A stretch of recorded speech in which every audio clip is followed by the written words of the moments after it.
I'm bored, and this might quite possibly be the dumbest video I have watched in a long time, and I didn't even watch the whole thing. This is Jesterbell. It's a 22-minute video, so you guys know how it goes. Grab a drink, grab some snacks. We're going to do the thing. I watched 5 minutes of this, and I have to say, I was shocked. I was absolutely shocked within that first 5 minutes how many things she said that were just wrong, stupid, illiterate. It's just a whole bag of idiocy. So let's go ahead and get into this. Jesterbell's video, Marvel finally abandons the girl boss, but is it too late? All right, let's see what we got here. Let's go. Hello everyone, Jester Baggins here, and it seems like we are coming to the end of the Avengers Doomsday marketing campaign, and I'm honestly a little bit relieved. So we're not at the end of the campaign, we're literally the beginning of the campaign. This is the beginning. These are not the only teasers we're going to get. This is the start. The movie comes out a year from now. So we're right at the beginning of the marketing campaign. So right away, just fucking idiocy. Let's continue. I've been getting a little bit tired of talking about Doomsday this, Doomsday that, these little snippets of trailer. But now, oh, you're tired of talking about them, but here you are making a 22-minute video about them. That's interesting. Let's go. Now we're coming to the end of it all. We're coming to the end of Marvel's giant push in December to try to get people on board with this Avengers Doomsday movie. They spent an entire December using Avatar, Fire and Ash's success at the box office. Don't ask me why that happened. Okay, a couple things there. It makes sense to boost advertising for something they own. Every major company does this. Okay. Secondly, it's really weird to me because you and a lot of the people in your space thought that Avatar was going to fail financially, because you're not talking about, artistically. You guys don't, there's no point in even listening to anything you have to say about the artistic nature of any of this stuff, because it's all dumb shit.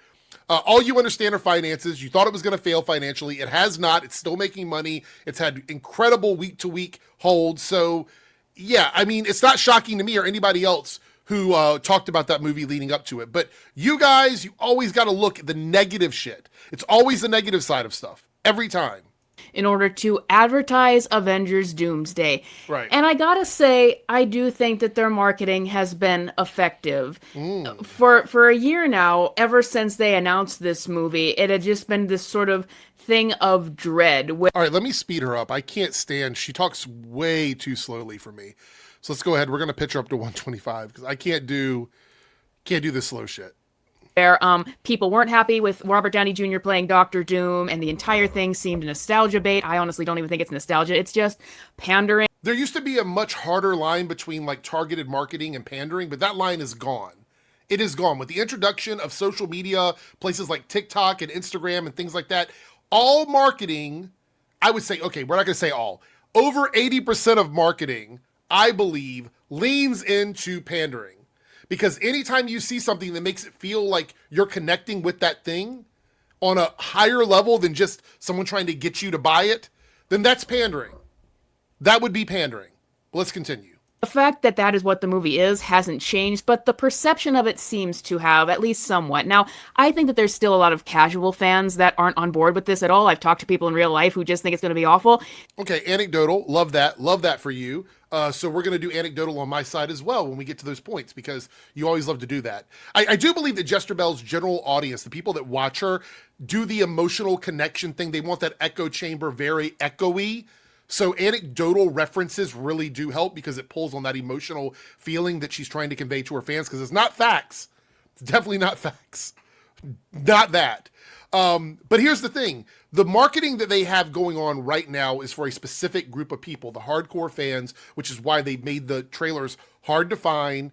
They did all this, like, you have to dig on the internet to find leaked trailers until it comes out like a week later. They did all of that because they wanted to drive up the viral marketing for the hardcore fans. And then in turn, the hardcore fans would talk about it like we've all been doing, and then that would create more viral reach on social media. And then that in turn would increase outlets talking about it, like Hollywood Reporter, Deadline, Discussing Film, all these outlets that more cater to the casual audience. So it's all a plan within marketing. You may not believe this, but there's an entire section of companies dedicated to marketing and advertising. And they have all of this planned out. They don't just do things willy-nilly off the hip when they're advertising this stuff. There's all kinds of studies and things they do to try and figure out what's the best way to market to an audience. This is what they do for a living, and they pay a lot of money for it. So that's why it is the way it is. It seems like they've at least gotten the core fans maybe on board with this, but maybe that's not saying much. It's easy to get the core fans on board with things, but so... Is it though? I mean, your side would argue that the core fans have rejected Marvel, that the core fans have rejected Star Wars, that the core fans have rejected DC. Like that would be your argument. So now it's easy to get those core fans on board? It's easy to do that? Or are you like conflating core fans with like shills or whatever it is you call people that love stuff? Are you conflating that with people that are on your side, like you're getting that mixed up? I don't know. So far, it seems that their marketing campaign is working and that they're getting people to talk about this film. And I think it'll at least get a lot of butts into seats for its opening weekend. No doubt about that. There's going to be a lot of curiosity. But there was something interesting about how Marvel went about trying to get people back on board for this movie. Now, for years now, there's been a lot of discussion about how Hollywood treats its male characters and its female characters. Female characters are oftentimes turned into what has now been known as the girl boss. It used to be Mary Sue. It's just whatever terminology you use to mean these one-dimensional, flat female characters. That's not what it means. Girl boss and Mary Sue mean two different things. It's two different things. Absolutely two different things. If you go and you look at like the modern usage of those terms, they're not the same thing. I don't know. Like, you're talking to your audience, and right away, whatever foundation your argument's going to be, which is obviously going to be about women in movies and the MCU specifically here, you don't even know the difference between a girl boss and a Mary Sue. Let's go over to Google and see what the modern differences are between a Mary Sue and a girl boss, because I can tell you they are used differently. They're not the same thing. So let's do this here. What's the modern difference between a girl boss and a Mary Sue? A Mary Sue is a fictional character who is unrealistically perfect, skilled at everything without effort, universally adored, and lacks relatable flaws, making them plot derailing.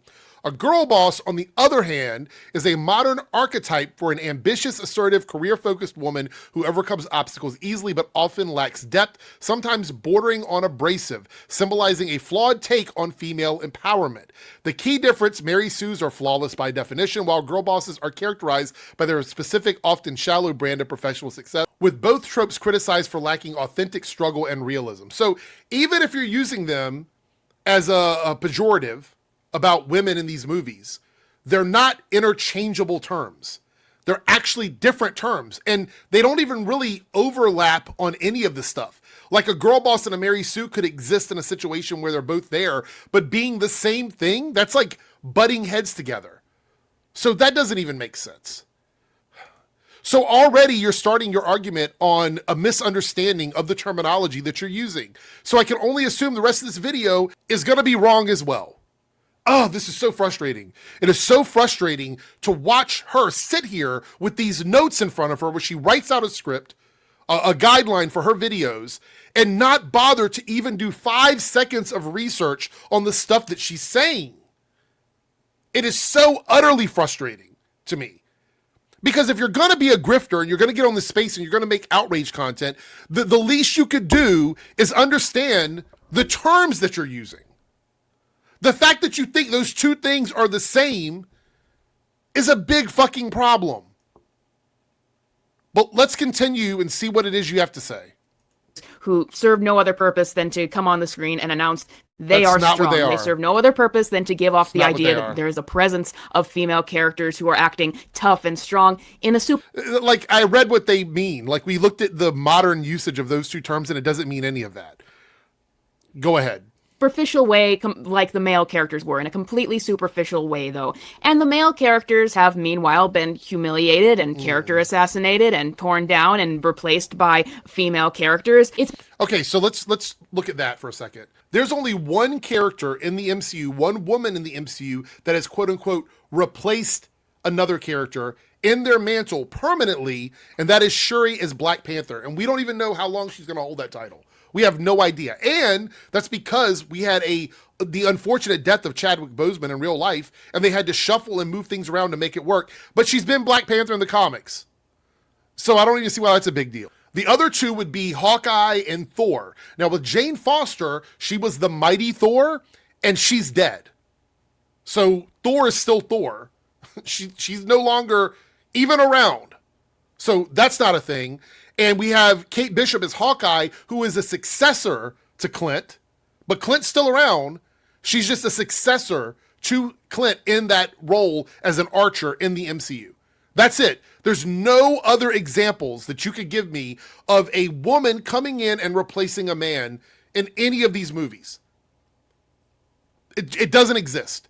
As far as men being humiliated or whatever it is that you're saying, the men outnumber the women in the MCU by a pretty large margin. Let me figure out the percentage. All right, so I did a little rough math. It's around 73.3% male dominated in the MCU.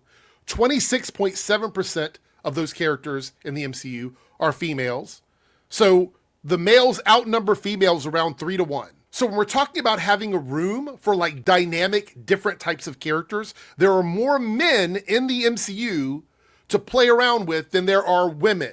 So you do not want to sacrifice what little space you have for women by making a bunch of throwaway characters, silly characters you can kind of like do a few more things with. So they have to fit into a specific bubble because you have so little of them with roles that are important in the MCU, which is why you see a bigger variation of character types when it comes to men, because there's more men. And if you didn't see that variation, every single character would be identical to each other. That's not realistic. So we're talking about a huge imbalance of screen time when it comes to women and men in the MCU.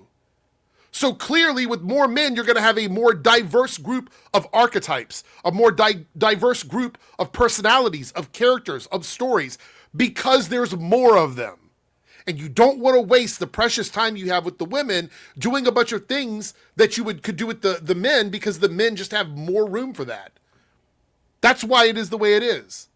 3-1 in the MCU, in the movies. Been pretty consistent at Disney that if there is a previous male character, then they will go forward with films that actually deconstruct why that male character was actually bad all along, and passing off his story and character development off to a new female character.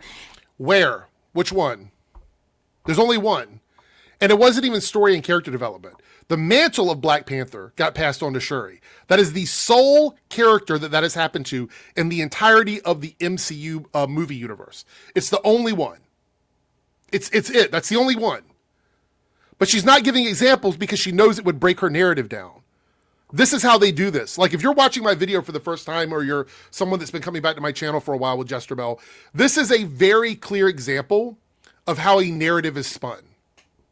She's not giving specifics because she knows if she gives specifics, it will dismantle the picture that she is painting. And she doesn't want to do that. She wants to keep all of her viewers locked into whatever emotional manipulation she's doing with all of this. And the only way she can do that is by ignoring elements of this that are important, like important factors. She did this in her movie review when she talked about Elio and acted like they removed a storyline about Elio's parents, but left out all the queer stuff that was removed that made the movie feel unsatisfactory for a lot of viewers, because she was painting a narrative. She was creating a story on all of this. This is what they do. She's not the only one that does this. A lot of channels in the space do the same thing.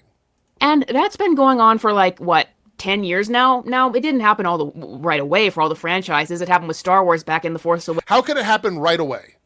If it happened right away, then women would have already been in those roles to begin with. What kind of idiotic statement is that? Awakens in 2015. With Marvel, I would say maybe the biggest example of the overpush of female characters happened in Avengers Endgame, though the truth is, it had been brimming up a little bit more before that. But Right. So one scene, a 20, 30-second scene with the women standing together for a cool shot of them, that's a problem. That's an issue. A 3-hour movie, a 30-second scene. Did she say that's the biggest example? Let's run this back. I think she did. So 30 seconds of a 3-hour movie is a problem. You have to be fucking kidding me. Force Awakens in 2015. With Marvel, I would say maybe the biggest example of the overpush of female characters happened in Avengers Endgame, though. This picture is not much shorter than the scene itself. And this is the biggest issue. This is what I'm talking about. It's a visual thing. I can tell you right now, there are issues with some of the characters and the way they're written when it comes from women in the MCU. And we can have a long conversation about how they're treated and what their stories are. But to Jesterbell, the biggest issue is a scene with almost no dialogue where you just see all the women standing together. This is a problem. The truth is, it had been brimming up a little bit more before that. But that's the interesting thing about Avengers Doomsday. The marketing was very much centered on the male characters that we lost in the past and that were assassinated. There were strong attempts to... Assassinated.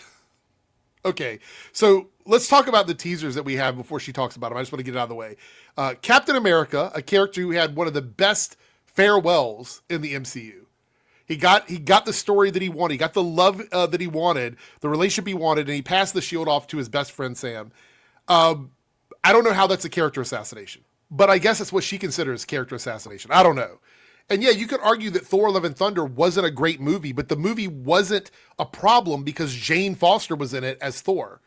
That movie had issues far beyond that. Matter of fact, Jane Foster as Mighty Thor was one of the best parts of that movie. And then we have the X-Men, which has nothing to do with women taking over roles or anything like that, considering the X-Men have the majority of the best women in Marvel Comics in that particular franchise. So none of that is happening there, right? And then we had the one that came out recently, which is the Fantastic Four, Namor, Black Panther teaser, right? So that was not even nostalgic because it's based on the newer characters that they've introduced. So let's hear what she has to say. Not emasculate the heroes. Thor is his serious self. He is taking control. He is trying to be the best. Being funny is not emasculated. Making a character funny isn't emasculation. She just doesn't understand the word she's saying. She doesn't understand. Better person. He is the protector and the mentor of his daughter. We see Steve Rogers with a child now, so there's probably going to be a similar theme there. Then we see in the X-Men realm, we see, sort of respect so far on the level of just the teaser trailers to all these old male figures from the X-Men universe. What really bothers me here is you are framing it like these characters exist in spite of women. That's the way you're framing this. It's like these male characters, the men that we see here, are there just to spite women in movies. Because why else would it even matter? Like really, why would it even matter? What difference would it make if these teasers had more men than women if you weren't trying to frame it like it's men versus women? What difference would that make? Let's continue. It's quite the shift from what had happened before, where everything was about the female characters and the girl bosses. Right. So again, with the movies, you guys in the comments, you wanted to argue with me about this. So we're going to be very specific. I'm going to pull my notes up over here because y'all wanted to argue with me about this. So I went through and I actually took notes for this to make sure I got this right. Okay. So I'm not going to count ensemble films. Ensemble films are films where there's a lot of different types of characters sharing lead roles. I'm talking specifically about movies that were led by a woman as the superhero. Okay? So that's what we're talking about. In Marvel, and I'm going to be very specific because y'all wanted to hop on the hate train for me because I rounded up. There's been 37 movies with the upcoming Spider-Man movie, I believe, will be 38. If my math is right. I hope I am, because I know you guys like to come for me on this one. 37 movies, and only 2 of them have been singularly led by a woman. And that is Captain Marvel in 2019 and Black Widow in 2021. And if you want to be extra gracious about this, you could say The Marvels was a group film with all women, but it was a movie with women as the leads. So you could bubble and say 3 if you're being generous. But then you have Wakanda Forever. People talk about that because Shuri is a main character in that movie, but it's an ensemble movie. It's not just a Shuri movie. Ant-Man and the Wasp is a shared title. It's 2 characters that share the title. And Eternals has women in it, but it also has a lot of men in it. Now, just because I wanted to do this math and make sure I got this right, there out of the 37 movies, 13 of them feature a singular man as the lead in those roles. And then the rest of them are ensemble movies. So there's no way you can sit here and tell me that there was this big push for women in the MCU. Because the thing is, she's not talking about the TV shows. But even if she was including the TV shows, they would have you believe that no one watched the TV shows and that they weren't good and that people didn't pay for them and the audience didn't want homework. So you can't say that they're a non-factor and that they're no good and that's why nobody watched them and they're a big failure. You can't say that, but then also include it in whatever your problem is with the MCU. You can't do that. That doesn't make sense because if nobody was watching them, they couldn't have contributed to any of the issues that you're talking about. That doesn't add up, right? And she's talking about Doomsday. So we're sticking solely in the movie lane on this one because this is where we're going to be, unless she decides to bring up something else. But she's talking about Doomsday. She's talking about the movies. So I am factoring in the movies. There have been 2, 3, if you're feeling generous, movies with women in lead roles exclusively without sharing the title with an ensemble cast, except for the Marvels, but it was all women. Every other thing has either been male-led or an ensemble cast. All of them. So 2 movies exclusively with women in the lead, which is Black Widow, and you could even argue that Black Widow is kind of an ensemble cast. You could argue that. So Captain Marvel is really the only movie where you have one woman superhero as the sole character. And even that movie was shared somewhat with Nick Fury. So I don't know what you're even fucking talking about. There have been complaints from those on Twitter that Marvel has not focused on any of the female characters or any of their new diverse characters for these trailers. Now, there is going to be one final trailer that includes Shuri, Black Panther, and Namor, and characters like that and The Thing. I honestly think that they saved that trailer for last for a reason. They know that those versions of the characters they could not make popular, but to be honest, I think that they are just throwing a bone to people who take issue with... What kind of brain rot is that? So they included a bunch of unpopular characters that nobody cares about in a movie just to throw a bone? That doesn't make any sense. And it actually contradicts your argument that Marvel seems to be trying to do away with all of that stuff if you are admitting that they included stuff to throw people a bone. Why would they include these things at all if they're doing away with them? Why? Because according to you, they are the reason why people were not watching these movies. So in order for your logic to stand up here, then it would have to be a clean slate. Marvel would have to be doing exclusively white male characters only with no diversity for your argument to hold up. Because now you're saying that there is a reason why they're doing it because there are people that want to see diversity. There are fans that want to see these characters because they care about them. And that's why Marvel is throwing them a bone. This is a breakdown of logic. There's no logical consistency here with this. Secondly, there's no way on earth that their marketing team would go, hey, we're going to waste time on a teaser with characters that nobody likes when they just released 3 of them that you claim is anti-diverse. Why would they do that? That doesn't make sense. The entire logic breaks down when you look at it this way. But let's let her continue. We're still early in the video. Marvel from an ideological perspective that you need to be pushing those characters even if they weren't popular. But yes, there was a little bit of a bone thrown in the end. But overall, Marvel really kept their marketing of this film to the old male characters that people liked, and they didn't seem to have a care if people complained about the lack of female characters as they've been doing. Now, I do... Well, here's the thing. People that love those characters didn't love them because they hated women. Do you understand that? I'm actually talking directly to you right now because I think this is really important. Captain America, Thor, and the X-Men do not exist exclusively for people who hate women. That's not why people love those characters, and that's not why those characters exist. It's not why they're popular. That's not even a factor at all, matter of fact. But you guys, your community, wants to push this narrative, to put this wedge in between everybody and say, hey, these characters, these men are the ones that are coming in to trample all over the diverse characters, when that was never even a factor. It wasn't a factor back then, and it's not a factor now. But you guys really, really want this to stick. You really want this to be a thing. And it's actually pretty disgusting. It's actually pretty disgusting when you think about it, that you guys cannot stand that people like myself are excited to see these older characters come back because I love these characters. I also love the newer characters. I don't have to choose between them. I can have both of them. It's you guys, and I said this about Az, that divorced yourselves from all of this. You guys are the ones that did that. So this is your problem. This is your issue. This is something that your community needs to come to terms with, not us. Because we're okay with it. We're excited about Steve Rogers coming back in. We're excited about Thor coming back in. We're excited about the X-Men coming back in. We're also excited about seeing the Fantastic Four and Black Panther and Namor and Captain Marvel. We're excited about these characters because we love all of this stuff. We don't have to pick one. You guys are the ones that have to pick sides and pick teams because that is how you manipulate your audience, how you manipulate people that watch your content. It's pretty brain dead. Believe that there are going to be more female characters in the movie itself, but the point is they just don't care when it comes to the marketing.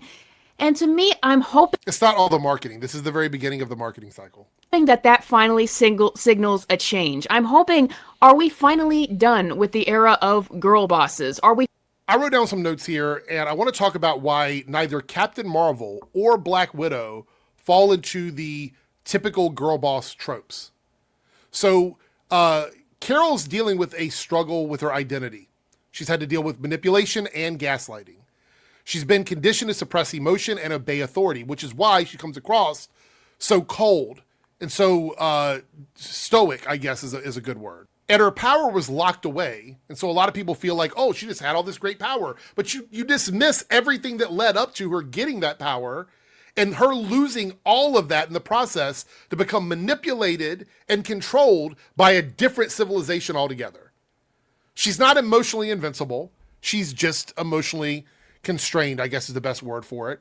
Her emotional flatness is about trauma and indoctrination. The Kree literally weaponize emotional suppression against her. She fights for the wrong side through most of the film. She unknowingly participates in genocide. And I would say her victory is not some sort of like domination situation. Like she's not trying to dominate. It's more like, what word am I looking for? Like clarity. She's looking for clarity. So she's not narratively shallow. So she's definitely not a girl boss. All right, so let's talk about Black Widow. Her defining trait is guilt, not confidence. She's driven by regret, not self-assurance. Her motivation is not dominance. It's more like atonement. She makes morally compromised choices. She loses control in situations. She's been manipulated, used, and betrayed in a similar way as Captain Marvel. If you look at her past, a lot of irreversible damage that's been done to her. She has no superpowers. Everything she does is like a emotional and physical toll on her. Her skills, everything she does, everything she's got that she can use to fight is a product of the abuse. Now, girl boss narratives tend to be aspirational, but Natasha's story is sacrificial, and it ends in her death. So she's like an anti-girl boss in structure. It's about self-sacrifice. A girl boss wouldn't self-sacrifice. So neither one of those characters are girl bosses. But let's continue. Finally done where everything has to be stacked up to, are we elevating these female characters? I say character very, very loosely. Are we promoting the idea? I just explained in detail why both of those characters are more complex, layered, and built around story and trauma and things that make them more than just these like one-dimensional characters, which she loves to use the term one-dimensional, but she doesn't really know what it means. I've already called her on this before. So when she's talking about these characters being girl bosses, she's ignoring every bit of story they have. Of how strong women are. Now, let me expand upon that further. Marvel's push, or should I say over-push of female characters, it extended even beyond just pushing female characters to the forefront, even at the expense of male characters, taking all their character development, whatnot. You still haven't given an example of that. I'm not really sure what she's talking about. I'm not sure what character she's talking about. I looked around. I was trying to find a character that fits that particular narrow point of view that she has, and I don't see where that happened. I'm not sure who she's speaking about. I would like for her to give some examples so I can at least understand what her point of view is on that. But again, I'm having to extrapolate this from all of the random stuff that she's saying. It extended even beyond that. You know, you see back in Shang-Chi how there was this totally needless character in Shang-Chi's sister who seemed to only exist so she could announce that she taught herself how to fight. She was self-taught, unlike her brother. She even bested him at some points. This character from Shang-Chi had no other purpose other than to beat people up, announce that she taught herself how to fight and that she's better than her brother and father, and, you know, get a heck yeah moment from Awkwafina during the film. Calling Zhu Xiaoling a girl boss is crazy. It's crazy to me that she even said this. Her motivation is abandonment and parental neglect. That's what drives her. So she's trying to prove her worth to people that dismissed her. This is why I'm saying she doesn't understand what a girl boss is. At the end of the movie, she's still emotionally distant from Shang-Chi. She's got unresolved trauma, and she's defined by ambition rather than healing. She's allowed to be cold, bitter, wrong. Girl bosses aren't written like that. She doesn't understand what a girl boss is, and therefore her assignment of girl boss to characters is a misconception based on ignorance to the word that she's using. She doesn't understand the word, therefore her assignment is wrong. It's wrong. Allowed to train with the boys, but I watched everything they did and taught myself to do it better. If my dad won't let me into his empire, I'm gonna build my own. Hell yeah. That was really, really awkward. And then take over. That's not a girl boss. That's one line of dialogue from her that makes her, it puts her in a position to take control of her own destiny. And you're like, girl boss. Clearly a girl boss, ignoring every other aspect of her story. This is when I say media literacy, and I'm going to say it again because I know it gets under their skin. This is being media illiterate.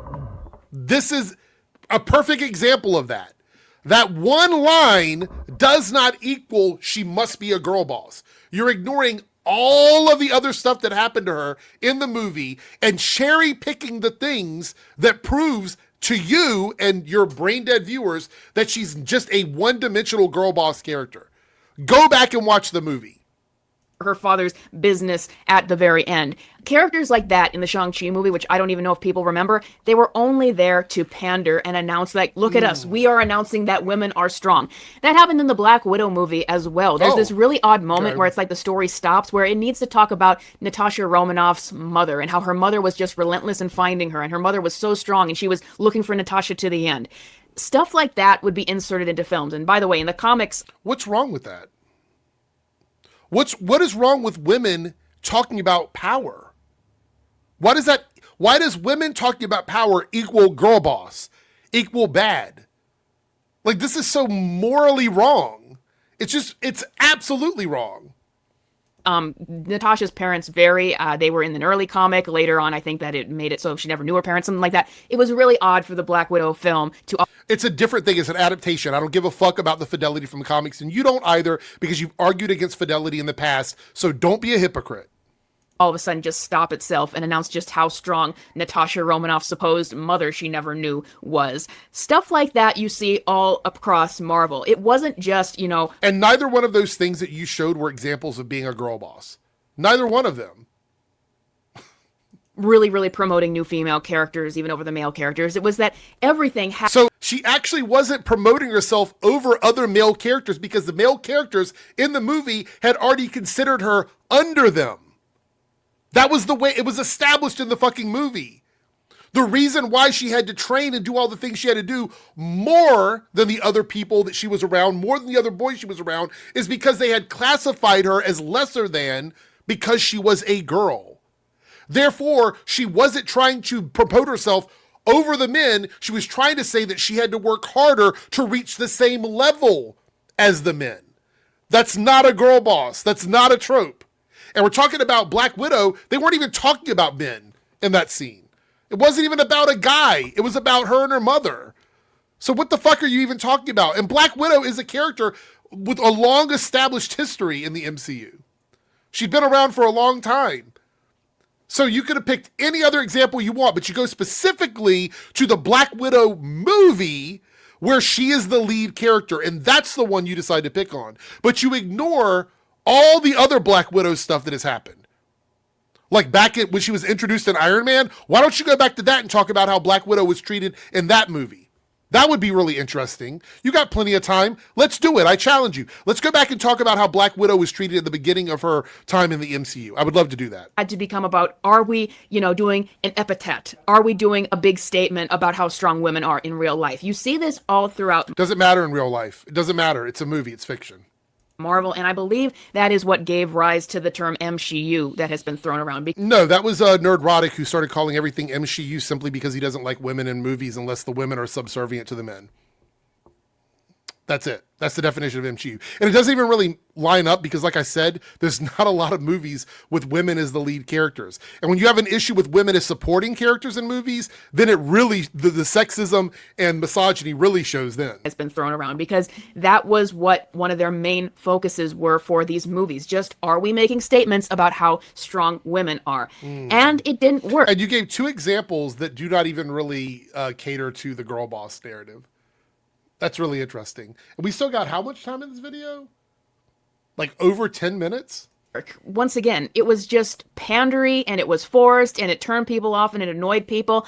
And not only were these female characters, as I've announced millions of times, really, really unlikable, but it made people resent them even more to see what they were taking away from the male characters. And I'm sure there's been studies on this. You have some sort of like out of theater study you're going to relate to and say, hey, they did this study and this is what people said about it. I'm sure you have that. I want you guys to understand that the bar, the metric that they use to judge success when it comes to this, really changes depending on what kind of argument they're trying to make.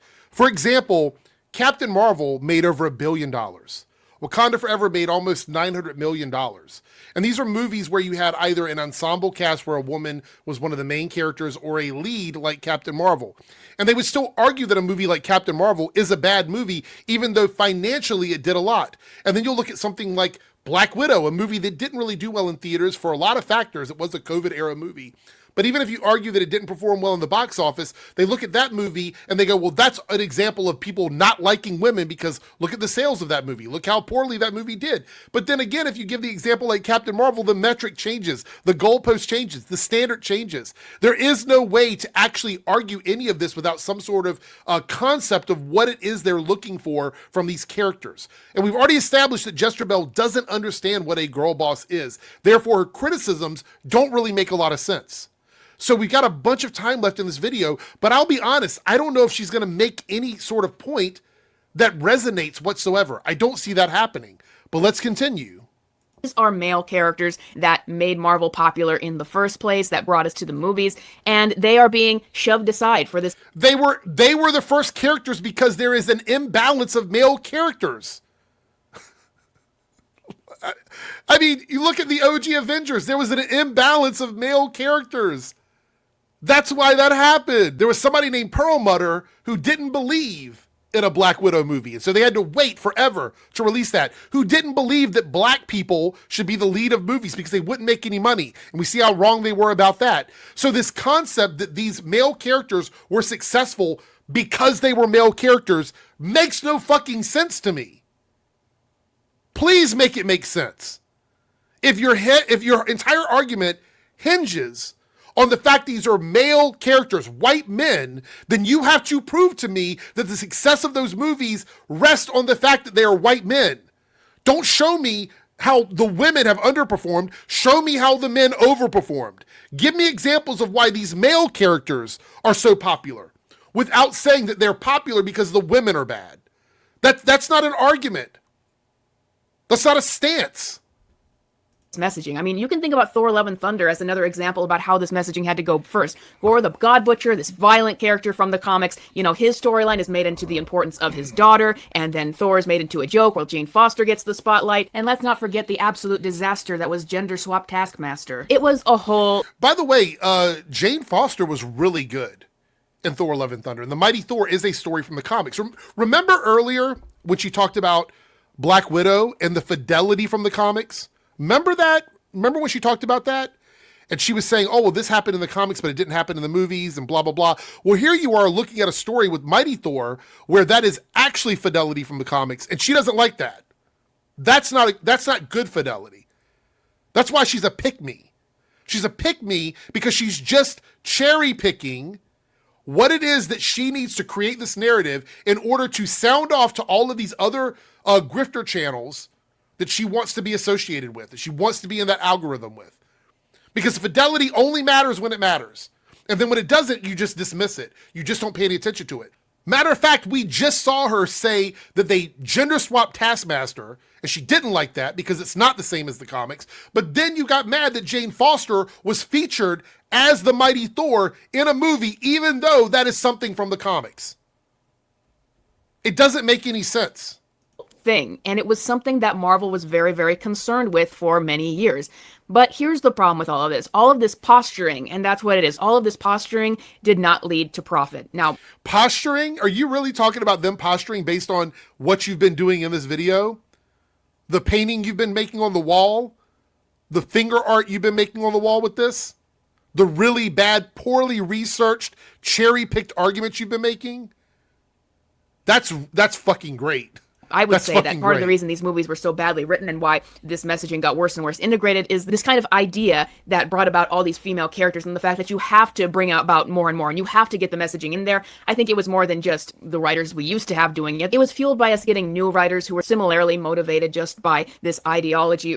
No proof. You have no proof of that. You have no proof. And again, because of the fact that I need you to understand this, instead of telling me that these movies were badly written without any real concrete proof of that by activist writers, show me why the other movies were more well written. Explain to me why those movies were better instead of saying, oh, these had social messaging in them, so these are bad. That's an issue. I need you to understand that if you're comparing the two things, if you're doing some sort of comprehensive look and like early phase Marvel movies and the newer phase Marvel movies by comparison and how they contrast each other, you need to explain the other side of the argument. Just saying that these movies were poorly written doesn't mean that the other ones were well written. If these were bad movies, the other ones just had to be mediocre. Do you understand what I'm saying? The other movies just have to be a pass. If these movies are 1s and 2s, the other movies only had to be 5s, unless they were 8s or 9s, and then you would have to explain why they are. The burden of proof would be on you, because you're the one making the claim. Rather than people who could actually write, and that's why it was so bad. But the point is, these people had a chokehold on Marvel for so long, and now it seems to be weakening. Now, it's not going to happen right away, and I want to be clear about that. If you've been watching movies for the past year, you will see incremental changes that Disney is doing in general to its movies. Like with Snow White, they did change and added a love story in there where it was originally not supposed to have one. A very bad love story because it was shoehorned in, but they did change it. Changes were made to various movies so that they would not be as upsetting as they could have been before. You have no proof of this. My fucking God. If you're going to make a claim, you have to provide evidence. The evidence is not that they added a love story in the movie. That is not the evidence. That is the claim that you're making. You are using that as an example for your claim. The evidence would be that there's some sort of statement from Disney, some sort of behind the scenes thing where it proves that Disney made these changes specifically to go against whatever the narrative is that you say they have, whatever the agenda is. You don't have that. Therefore, these are just claims with no evidence whatsoever. Because Disney all of a sudden realized there isn't actually an audience who wants to see iconic stories and characters change for the sake of a fake new audience. And did Snow White do well? Did the audiences rush out to that movie because they put a heterosexual love story in it? They were filling up the theaters to watch this anti-woke Snow White movie. Why on earth would they release a movie that you guys complained about in every other regard? Everything else in that movie was shit, according to you and people in your circle.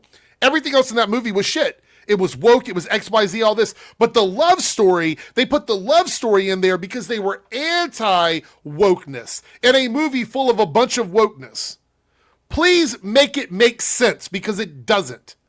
Why the fuck would they do that? That makes as much sense as them throwing a bone with a bunch of characters in a teaser, and there are 4 teasers leading into Doomsday because they wanted to speak to this non-existent woke crowd that's not big enough to matter. This doesn't make any sense.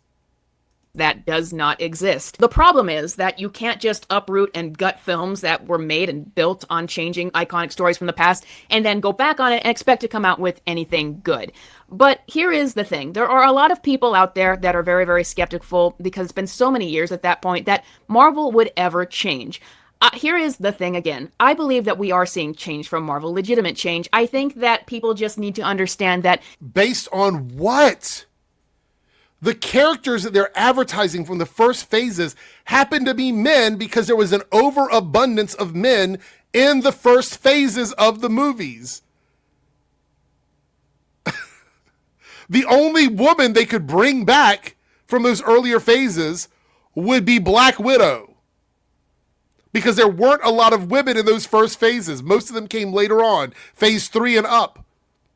There weren't a lot. Maybe Pepper. Maybe they could bring Pepper back. That's it, though. There's really nobody else. So them using the OG characters does not prove that all of a sudden they are anti-woke. That is a claim with no evidence. Everything you have is circumstantial. None of it means anything. There's no hard evidence this is actually happening. Change is always a gradual thing. The girl boss character and the girl boss messaging and posturing and you don't know what girl boss is. Statements that they felt they needed to make in Marvel, that just didn't crop up overnight. The more blatant stuff might have felt like it did, but you see Marvel just gradually getting more into that in the Infinity Saga as it went along. Black Panther, while it was a very well received movie, you can see them really, really pushing the female characters there, where it was T'Challa and a bunch of female supporting characters. I would love for you to give me, so this is another standard that you have to have. Show me an example in the Marvel movies where women were present that isn't offensive and girl bossy. Which ones? Because you've pretty much just blanketly talked about all of them. So give me one example of a woman in Marvel, all the way back to the earlier phases. Give me one example of a woman in Marvel that wasn't poorly written as a girl boss. Just one. I would love for you to do that in this video. Just give me one. Any of them. I would love to hear what you think a well-written Marvel character is in the MCU that isn't a girl boss. You got plenty of time. And I think because they had better filmmakers, that at least went over better with mainstream audiences. But, you just see it incrementally. There was a little bit of a girl boss moment in Infinity War, but it seemed to work there, and so people were fine with it. And then, you got the... Okay, so girl boss isn't inherently bad. So it's not like this girl boss tick box that makes it bad. So what was all the other stuff that you were complaining about earlier? What was all that about? If girl bossing isn't bad. This is, it really is frustrating with her, honestly. Because we do this every time we watch her video. She talks for so long, she ends up roping back around to where she started and then retconning everything that she did at the beginning of the video. This is what she does. So now girl boss isn't bad. The girl boss trope is okay. If it's well written, it's okay to do a girl boss. Even though the fundamental problem with the girl boss trope is a writing issue. I want to read again over here what a girl boss is in terms of modern usage.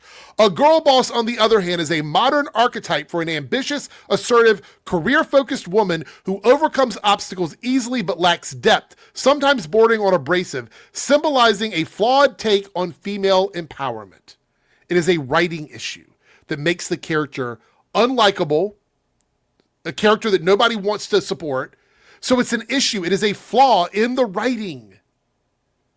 So you can't be like, oh, but this girl boss was well written. The thing about a girl boss is it is a type of character that isn't written well. That's what the term means. Mary Sue and girl boss are two terms that are bad. They're not good terms. You can't say, well, this bad thing is actually good. It's actually good, even though you argued it was bad through 50% of your video now. Endgame scene that a lot of people thought was cringe, and it just goes from there. I'm not saying that every time in the past... The endgame scene is not a girl boss scene. It's not a girl boss scene.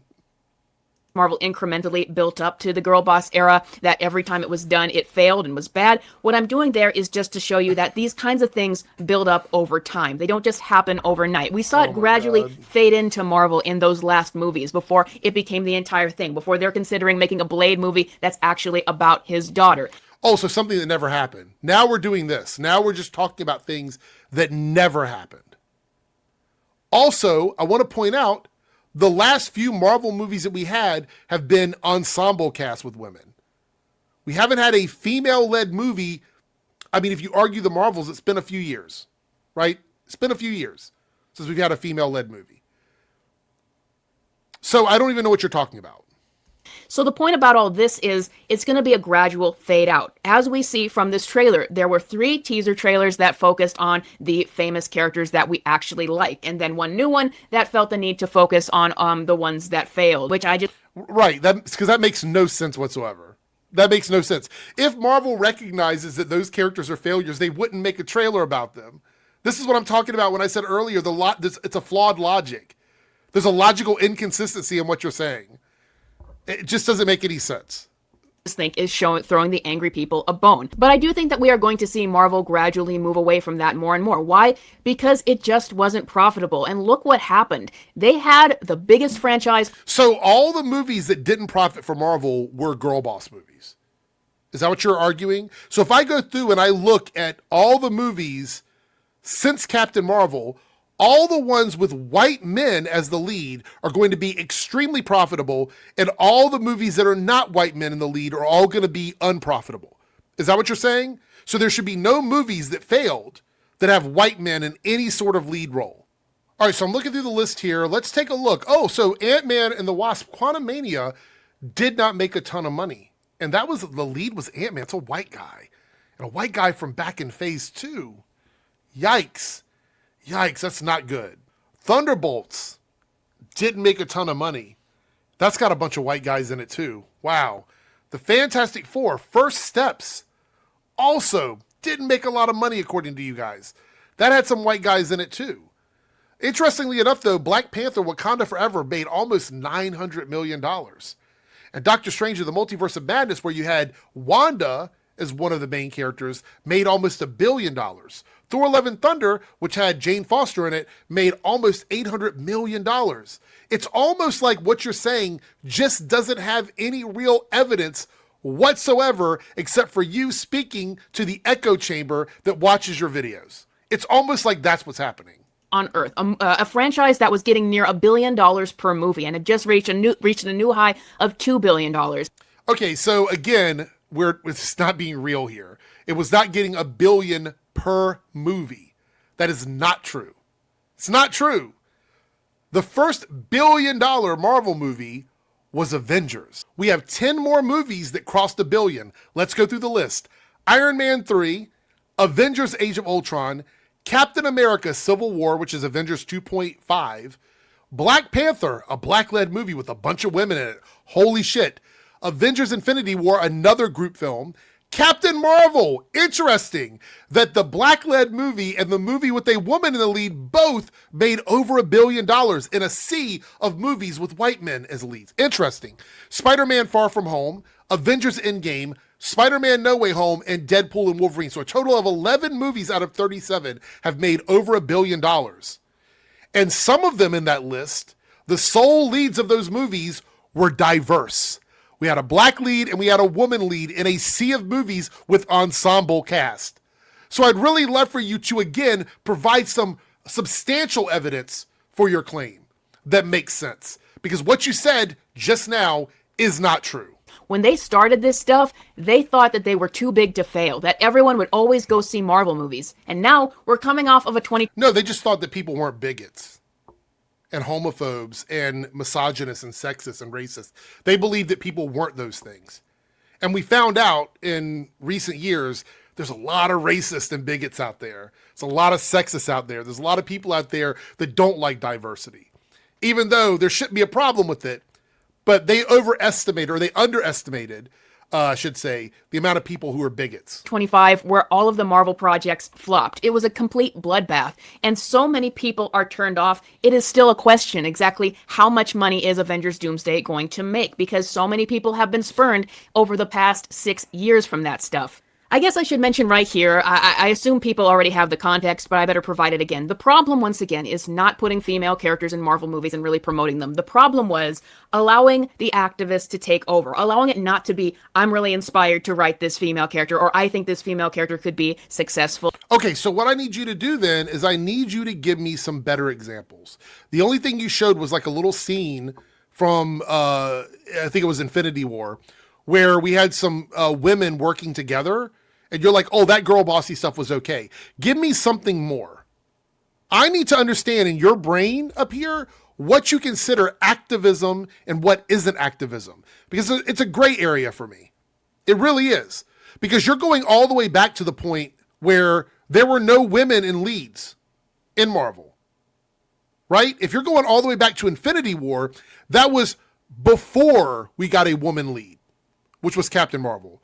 So you would mean everything Infinity War and back, I guess, is okay, where we had no women leads and every woman character in those movies was a supporting character. That doesn't make any sense to me. So the minute we get a woman in a lead role, then all of a sudden it becomes activist writers. How does that work? Please explain to me how that works. No, allowing people whose only goal was to just keep pushing and just have to no have proof of the that. image of more female characters have on no screen. proof of People who that. don't see these female characters as characters, You have no but proof. just women. I've already established that they're more than one-dimensional characters. I've already established that. So you're just rah-rahing here for nothing. To put on the screen and to posture about. That was the real problem. And it, along with everything else Marvel was doing, was really damaging their films and really turning people away. But the sad thing to see about... So give examples of that. What's the other problems then? What are the other issues? If there were other issues that were detrimental to Marvel, I would love for you to point them out, because I could point some of them out. The COVID era cadence problem is an issue. The overabundance of Disney Plus shows that came out, forcing them to spread out characters between TV shows and movies. Introducing 40 plus characters in phases 4 and 5 that most of them did not show up a second time. There's a lot of issues with Marvel that we could really talk about, but you're focused on something that is non-existent and a culture war talking point.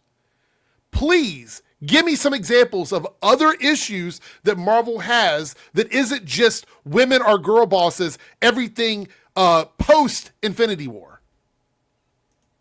It all now is we see that Marvel has finally turned away from that, and that's not their main priority. Now, I wouldn't put it... Again, we don't know that. We don't know if they've turned away from it. These are just the teasers at the beginning of the advertising campaign. Past Doomsday to maybe have a little bit in there to throw a bone to these people, but I don't think it's going to be their main focus. I think that Marvel is so panicked right now. They've lost so many people, and they've just had another year where they were trying to turn it around, and they still couldn't get people back on board, and they were still pushing a lot of the stuff in those movies that they were before. Like, I'm not saying that it was as bad as before, but I do see the push in Thunderbolts and Fantastic Four to really, really emphasize the female. Interesting to me, Sue Storm is the only woman in Fantastic Four, other than Silver Surfer, who doesn't really get a lot of time on screen. I wish she got more, because I think she was a great character. But Sue Storm and Yelena, a character who is absolutely not a girl boss character. Not a girl boss. Probably one of the best written characters in Marvel right now is Yelena. She's probably one of the best. And there's this weird thing where it's like you pick out Yelena in that movie. Obviously, you leave out Ghost and Taskmaster because they don't get much of anything. So any woman that gets like a substantial amount of story time is a problem. And oddly enough, you don't talk about Captain America 4 because we do not have a major woman anywhere present in the main cast of that movie. They cut all that out. So it's funny to me, the movie that doesn't even have a woman present from last year is one where you're like, that one was fine. But the two movies that do have women in some sort of a lead role in an ensemble cast, that's an issue. That's a big red flag. Characters again. It might not have been as bad as it was before, but you still see the same. It's hard to not see the same mindset behind it and still see the same people pushing this kind of stuff. When you are brain rotted and brain that they washed, just do not care if they have the perception around them that there aren't enough female characters or diverse characters and whatnot. Last year, 3 Marvel movies We had 2 women in lead roles and the rest were men. In 2 ensemble movies, we had 1 main woman in both of those movies and 1 where there was no main female lead in that. And you're like, oh, there's plenty of women. There's plenty of women. Even though you yourself just pointed out that the 2 leads, the 2 women who were leads in films last year, both of those are problematic to you. And the thing is, and I know that I'm making a comparison here to Sam Wilson, Captain America, and not a girl boss, but I'm just using it as an example. When it came to the realization... Yeah, of course, he's a black guy. So, yeah, like women and black guys. I get it. I understand. So just anything other than white men, anything other than white guys is going to be an issue. But it's not racism and sexism, right? That's not what it is. But it just so happens that the black guy and the women are written badly and the men are perfect. The white guy's absolutely perfect. That girl bosses are not going to be in the movie. There was a slight pushback from Twitter, but it really faded away, and there's few people talking about it at this point, well, except for Grace Randolph right now, but overall there aren't a lot of people talking about it. You know, a similar thing happened with Sam Wilson, Captain America, where when the revelation that we always knew that Steve Rogers was going to come back came out, there were a lot of people on Twitter, or should I say probably bots or fueled by bots, feigning that they were... With no proof whatsoever. I believe that the people that are saying anti-diverse stuff are bots. Since we're doing anecdotal stuff, I believe all the people out there who are saying they hate girl bosses and hate black people and hate gay people, those are all bots. I'm just going to dismiss them as bots because that's what we do. We just do that with no proof whatsoever.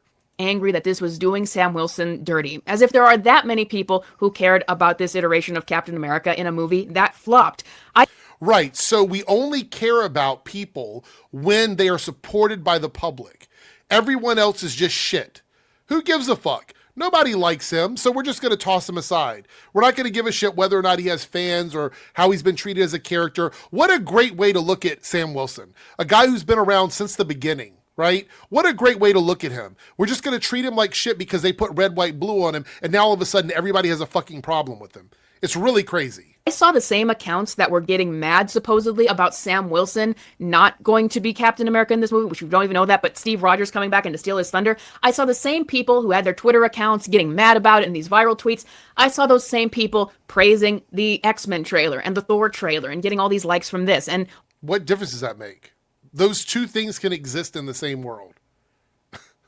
I don't even know what that means, but go ahead. Already, as I'm doing this video, the overall anger to Steve Rogers coming back and stealing Sam Wilson's thunder or not having enough female characters in it, that's already subsided from these Twitter pages, which are the only places that were fueling it in the first place. It's almost like people can be upset about something and also be excited about other things. It's almost like that exists. But I know you guys don't understand that, right? You only understand, you pick a side and you just stick on that side no matter what. There's no nuance to it whatsoever. And you just gotta wonder, like, that's it? Like, this is what Marvel was afraid of the entire time? They spent 6 years burning down their empire. It's crazy to think it's been that short a time. They spent 6 years burning down one of the biggest studios on earth. Everyone was watching Marvel. Everyone was loving Marvel. It appealed to all ages, hardcore fans, casual fans. And then they came along and let gay people and black people and women in lead roles. And that was it. Destruction of the studio. Absolute destruction. They allowed other people to be a part of their universe, and it should have just been straight white men the whole time. Straight white cisgender men. Why not? Why not? Just keep it that way all the way through. No diversity at all. Within 6 years, they destroyed it all. They prioritized who they hired behind the scenes and what kinds of stories they were telling based on the ideology and posturing and pandering rather than who are actually the most popular characters. And so there was no ideology or any sort of pandering that existed in the early phases of the MCU? None at all? Oh, that would require you to look at both sides of this and give like a leveled argument. But that's not what you're doing. You're simply expressing that because some people who are writing the movies now are writing things that you don't agree with, they must be activists. That is the only way you can look at it, right? There's no other way to look at this. What are the best stories we can tell? And they allowed themselves to be infiltrated and pressured by these people all the time. This is all like Gamergate shit all over again. That's all this is. By the way, writing a story about activism or diversity or anything like that doesn't mean that it's going to be a bad story. This is like that Eric July video we looked at the other day where he's like, he's talking about tokenism and he's acting like it can only be one thing, right? It can't be the other. You can write a story about activism and diversity and all of these things, and it can still be a good story. The statement you're making is that immediately having someone with like an agenda or activism or something, having them write something makes it bad when there's no proof of that. That is all speculation. You make all these claims and then you don't really provide any evidence whatsoever. And you would think with all the notes that she writes down that she would go online and at least try to do a little bit of digging to add a little bit of weight to some of the stuff she's saying. But it's light as a feather. Time. And the idea was that there's this fear that you can't do anything else. Otherwise, that would be so bad PR. That would affect you in such negative ways, right? But now we see what the actual... What do you mean by nothing else? Are they not making movies with white guys in it anymore? I don't understand what you mean. So it can only be white guys? There's no room for anybody else?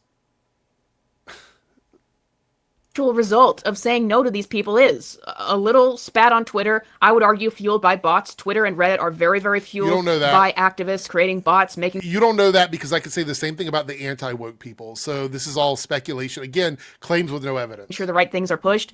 And then within 24 hours, it goes away. And these same people who are just out there for engagement, presumably, have found something about... The nerve of you to act like people are just out there for engagement when your entire fucking personality on YouTube is looking for engagement. Give me a fucking break. Give me a fucking break. Marvel to be hyped for. They're not even off of the Marvel bandwagon as if they ever had an effect on it in the first place. And that's really sad to see because it's like all of that, all of those years of going to the mainstream actual Marvel fan base and throwing them under the bus, basically telling them to buzz off, whether they said it or not, basically not caring about what the main Marvel fans wanted, allowing them to be shamed if they didn't like shows like Falcon and the Winter Soldier or She-Hulk or any of these girl bosses. So again, it's just diversity. That's it. That's the argument. It's almost like the As tweet that I looked at. It's really not about anything else. There's no substance to this whatsoever. Like you had to find a couple of clips to sort of, and I mean just a couple of tiny clips. And then you wrote all this other shit just to rope back around that anything that isn't a straight white cisgender man is bad. That's it. Everything post Infinity War is bad. If it's not a white guy in the lead role.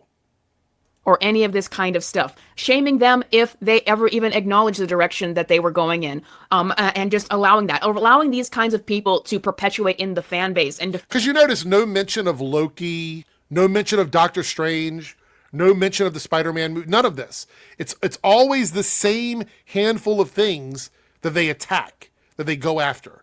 And it's always something that features a diverse lead or a diverse cast. Every single time. Defend stuff like She-Hulk and, the ideology behind it and try to bully the other fans. Allowing such bad projects. What do you mean bully? Like that's your entire side bullies.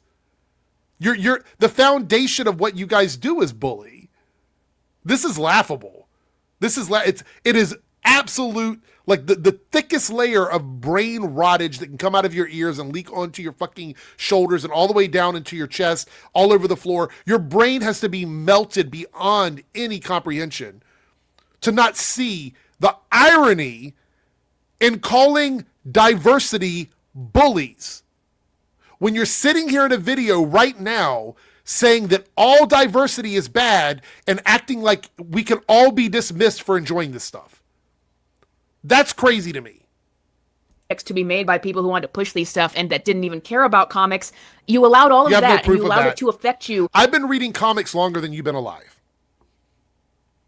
I've been reading comics longer than you've been alive. So for you to get on here and act like all of these people who want this stuff are not real comic book fans is just fucking laughable and insulting at the same time. So fuck you. And to tear apart your universe. And if you had said no from the beginning, would there have been that many repercussions? What we're seeing more and more So you're telling me that you guys haven't been complaining for years? All of a sudden the tide has changed? And just now people are complaining? Give me a break. is that you just have to tell these people no. They don't matter. They don't matter to the bottom line at the box office. You will We don't matter. We don't matter. Black people, you don't matter. Women, except for the pick-me's, you don't matter. Gay people, you don't matter. None of us matter. None of us matter, even though we're the ones that have been going to the box office and supporting these movies. We're the ones watching them on Disney Plus. We're the ones doing it. These fucks have divorced the MCU and walked away from it and done nothing but taking shits on everything that they see diversity in. So spare me with this shit saying we don't matter. We're the ones that have been supporting this stuff. Us. We're the ones that have been doing it. You guys are the ones that are butthurt because not everything revolves around white men. Pick me shit. still have people going to see these movies because mainstream audiences never asked for the characters they love to be any different. You don't have to ask for anything. That's not how art works. That's not how industry works or business works. You don't ask for stuff. It just happens. Idiocy. We want there to be good characters. Those characters might be male, they might be female, but if they happen to... Well, then give an example of a good female character. Give an example, because you haven't yet. You haven't given an example. Give an example. You've said a lot of shit, negative shit about the women in Marvel. Why don't you give an example of a good female character in Marvel? You can't, because your narrative is that everything is girl bossy and everything is bad. be male, then that's fine. We don't want female characters to be pushed if it's by people who don't actually care about writing characters. They just care about the pandering and the posturing. But So you think that the people that come in to write women as powerful women don't care about women? Make it make sense. Make it make sense to me. Why would you have a bunch of writers that want to come in and write powerful women because they don't care about women? The juvenile, immature, dumb shit going on in this narrative is beyond me. It's fucking beyond me. you did all that, and you were afraid of these people, and you needed to pander to these people and appease them all this time. And it turns out, if you were to say no to them, all you get is a tiny kerfuffle on Twitter that is most likely fueled by bots before those people themselves move on. Because this was never about actually this big concern over female characters in Marvel and needing there to be more female. Well, then if it's not a big deal, then why do you care so much, right? Like you're doing all this fucking concern trolling and this virtue signaling bullshit about women and well-written women, et cetera, et cetera, et cetera. But you're acting like it's not a big deal. So it's not a big deal, then why do you care? Then why do you give a fuck? If it's not a big deal and it's not a problem and it's people getting upset over nothing, then why do you care? Why do you give a fuck? You're not even engaging with this stuff anymore. Male representation. It was all, and I know this word is overused, it was all a grift. And it's really sad to see.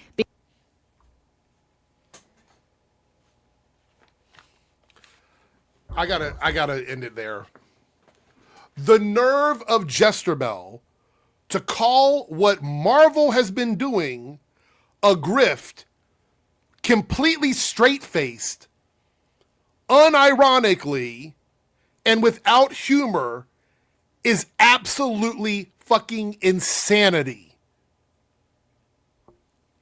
It's insanity. For you and everyone in your space to look at what Marvel did as a grift requires a level of lack of self-awareness that is so far gone that you're almost on the other side of the fucking universe. This is crazy. I don't have anything else to add to this. Just so much bad faith stuff, so much dumb shit, so much idiocy. It gets worse. Every time I come back to this channel and every time I watch one of these videos, I feel like it's just dumber and dumber and dumber every single time. I can't wait. I cannot wait until this corner of YouTube there's no more financial viability in it anymore, so these people will move on and find something else to do.